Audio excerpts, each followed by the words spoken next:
సుందరకాండ పారాయణం 4వ రోజు. శ్రీరాఘవం దశరథాత్మజమప్రమేయం సీతాపతిం రఘుకులాన్వయరత్నదీపం ఆజానుబాహుం అరవిందదలాయతాక్షం రామం నిశాచర వినాశకరం నమామి. ఉద్భవస్థిత సంహారకారిణీం క్లేశహారిణీం సర్వశ్రేయస్కరీం సీతాం నతోహం రామవల్లభం. కూజంతం రామ రామేతి మధురం మధురాక్షరం ఆరుహ్య కవితాశాఖాం వందే వాల్మీకికోకిలం. ఆపదామపహర్తారం దాతారం సర్వసంపదాం లోకాభిరామం శ్రీరామం భూయో భూయో నమామ్యహం. మనోజవం మార్తతుల్యవేగం జితేంద్రియం బుద్ధిమతాం వరిష్టం వాతాత్మజం వానరయూథముఖ్యం శ్రీరామదూతం శిరసా నమామి. అందుకు హనుమంతుడు, నేను ఆగేందుకు సాహసించలేను కనుక దయచేసి నన్ను క్షమించు. నా ప్రయాణంలో ఎక్కడా ఆగనని నేను ఇతర వానరులకు వాగ్దానం చేశాను. నాకు సమయం చాలా తక్కువగా ఉంది అన్నాడు. హనుమంతుడు గౌరవపూర్వకంగా మైనాక పర్వత శిఖరంను స్పర్శించి తన ఆకాశగమనమును కొనసాగిస్తూ పైకి దూసుకుపోయాడు. ఇంద్రుడు సంతోషంతో ముందుకు వచ్చి మైనాకుడితో, నా వజ్రాయుధం గురించి ఇంకా నీవు ఏమాత్రం భయపడవలసిన అవసరం లేదు.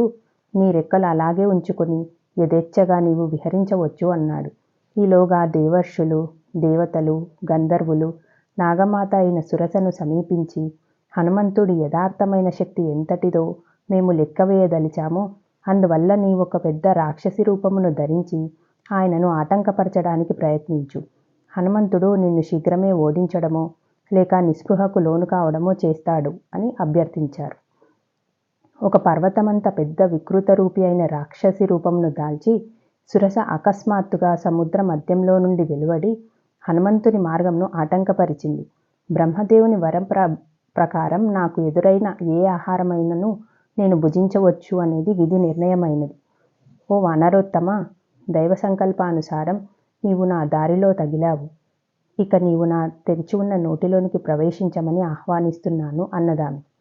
అందుకు హనుమంతుడు బదులిస్తూ, అపహరణకు గురి అయిన శ్రీరామపత్ని సీత జాడను కనిపెట్టి శ్రీరాముని సేవ చేయ ప్రయత్నిస్తున్న నాకు నీవు సహాయం చెయ్యాలి. అలా కాక నన్ను స్వాహా చేయాలని నువ్వు పట్టుదలగా ఉన్నట్లయితే నేను సీత జాడ కనిపెట్టి రాముడికి నివేదించిన పిదప ఇక్కడకు తిరిగి వచ్చి తప్పకుండా నీ నోట్లో ప్రవేశిస్తాను అని అన్నాడు.